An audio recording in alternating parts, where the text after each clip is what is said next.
Hai semuanya, Shalom. Apa kabar? Semoga semuanya dalam keadaan sehat ya. Puji Tuhan. Ibu ucapkan selamat bertemu kembali di pelajaran agama Kristen kelas 12. Ibu berharap anak-anakku semuanya dapat menyimak pembelajaran ini dari awal sampai akhir. Anak-anak, minggu lalu kita sudah belajar tentang demokrasi Indonesia. Nah, minggu ini kita akan belajar pelajaran agama Kristen bab 3 yang berjudul Nilai-nilai dalam Demokrasi. Nah, ini dapat kita baca di dalam 1 Raja-Raja pasal 3 ayat 16 sampai 28, Kisah Para Rasul pasal 6 ayat 1 sampai 7 dan Roma pasal 15 ayat 1 sampai 13. Setelah mempelajari bab 3 ini, siswa diharapkan dapat yang pertama mengklasifikasi nilai-nilai demokrasi dengan mengacu pada teks Alkitab. Yang kedua, mengklasifikasi nilai-nilai demokrasi yang hilang dalam beberapa peristiwa dalam Alkitab. Dan yang ketiga, menalar makna nilai-nilai demokrasi pada beberapa ayat Alkitab. Nah, anak-anak, adapun uraian materi dari bab 3 ini adalah yang pertama, kasih, yang kedua, keadilan, yang ketiga, kebebasan berpendapat, yang keempat, harkat dan martabat. Baiklah, mari kita menyimak uraian materi yang pertama, kasih. Kasih dalam konteks ini bukan hal memberi, melainkan dalam konteks Allah menempatkan semua orang pada kedudukan dan derajat yang sama.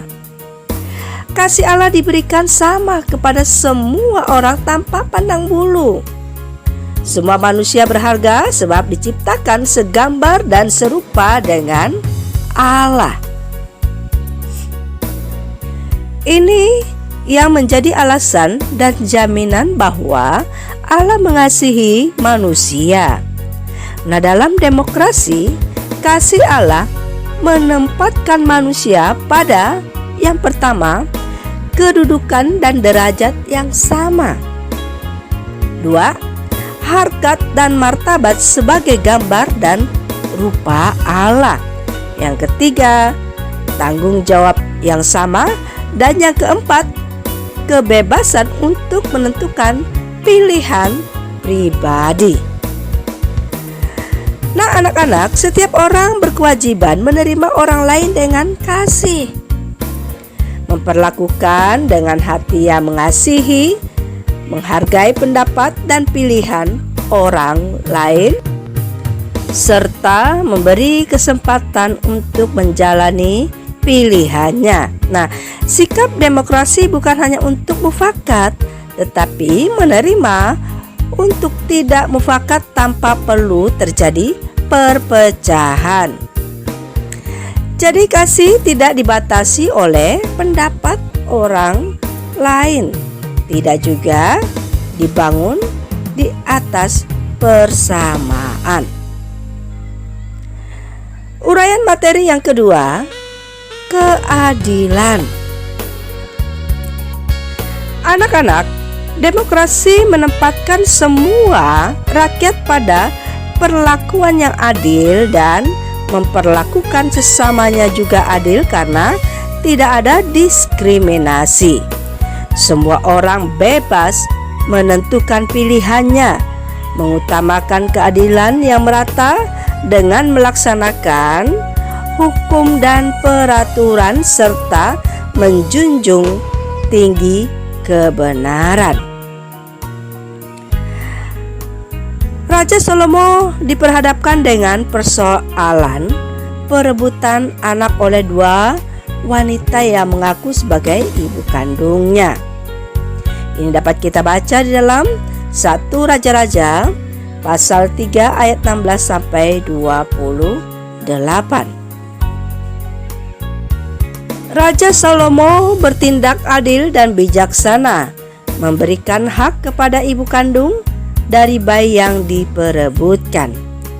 Nah, anak-anak, nilai keadilan dan keterbukaan mengandung makna sederhana dalam perbuatan dan sikap yang jujur, membangun rasa percaya dalam hubungan sosial masyarakat, tidak diskriminatif, proporsional, memahami perilaku sesama dan bersikap bijak. Uraian materi yang ketiga yaitu kebebasan berpendapat. Anak-anak, demokrasi Pancasila dianut dan dilakukan untuk melindungi kebebasan dan kemandirian dalam menyampaikan pendapat, musyawarah, dan hak asasi manusia.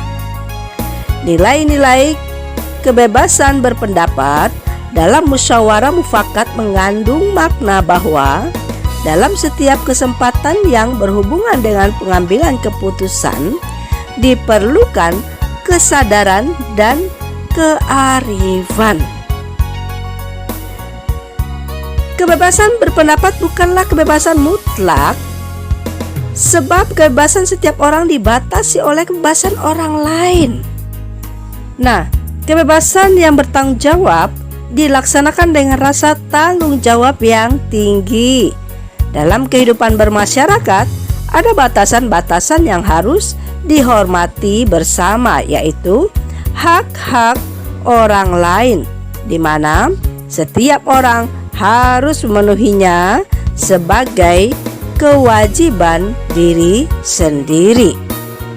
Setiap orang bertanggung jawab menyatakan kebenaran dengan bebas, tetapi juga harus menyampaikannya dengan bijak agar hubungan antar pihak berjalan baik dan tidak menimbulkan benih konflik. Di dalam Alkitab menceritakan setelah bangsa Israel menduduki tanah Kanaan dan semua suku telah mendapatkan tanah bagiannya masing-masing, mereka mengikuti cara hidup bangsa kafir di sekitarnya. Yosua yang memimpin menggantikan Musa mengingatkan mereka bahwa Allah telah membebaskan mereka dari perbudakan di Mesir dan dari tangan Firaun. Yosua mengumumkan pilihannya kepada bangsa Israel. Tetapi jika kamu anggap tidak baik untuk beribadah kepada Tuhan, pilihlah pada hari ini kepada siapa kamu beribadah. Ilah yang kepadanya nenek moyangmu beribadah di seberang sungai Efrat, atau ilah Amori yang negerinya kamu diami ini. Tetapi aku dan seisi rumahku, kami akan beribadah kepada Tuhan. Ini dapat kita baca di dalam Yosua pasal 24 ayat 15. Anak-anak, kebebasan menentukan pilihan dibatasi oleh kebebasan orang lain.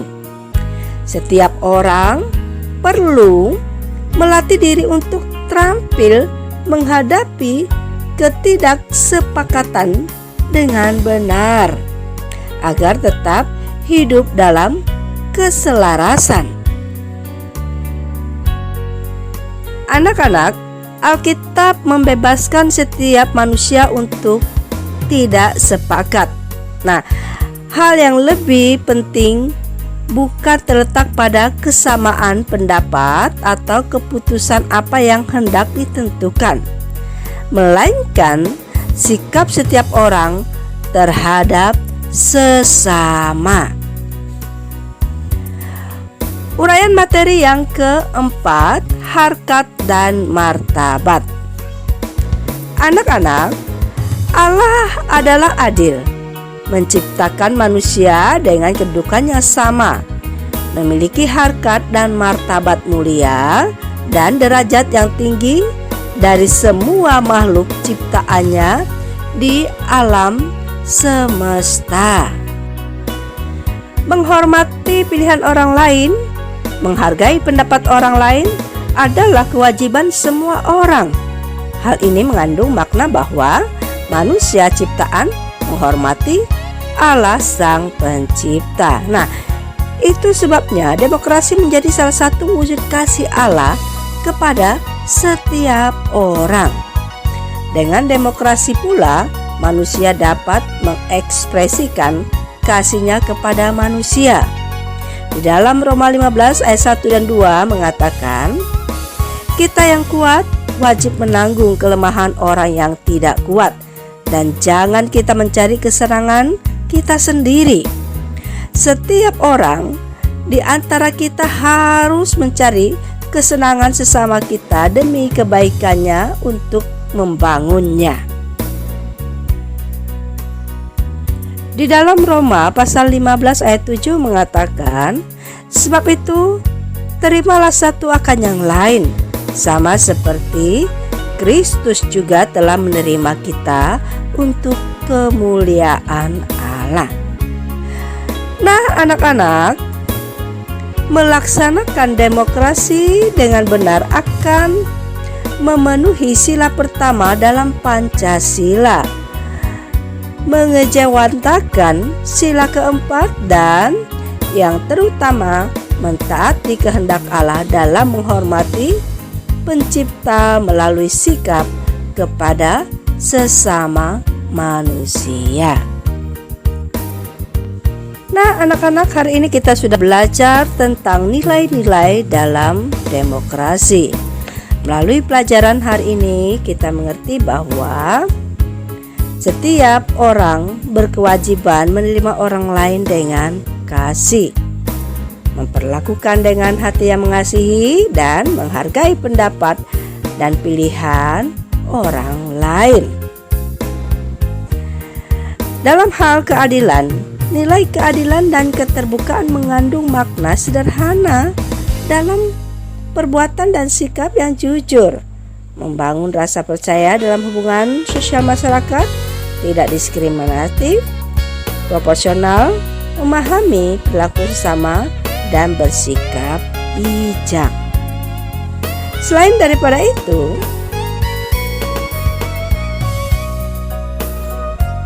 kebebasan menentukan pilihan dibatasi oleh kebebasan orang lain. Setiap orang perlu melatih diri untuk terampil menghadapi ketidaksepakatan dengan benar, agar tetap hidup dalam keselarasan. Dan yang perlu juga kita ketahui bahwa Allah adalah adil. Allah menciptakan manusia dengan kedudukan yang sama, memiliki harkat dan martabat mulia, dan derajat yang tinggi dari semua makhluk ciptaannya di alam semesta. Oleh sebab itu, menghormati orang lain, menghargai pendapat orang lain adalah kewajiban semua orang. Amin. Nah, anak-anakku semuanya, pembelajaran kita sudah selesai. Ibu berharap anak-anakku semuanya dapat mengerti dan memahami pelajaran yang telah kita pelajari dan dapat menerapkannya di dalam kehidupan sehari-hari. Ibu ucapkan terima kasih atas perhatiannya. Tetap ingat protokol kesehatan dan sampai bertemu di waktu yang akan datang. Tuhan Yesus memberkati. Shalom.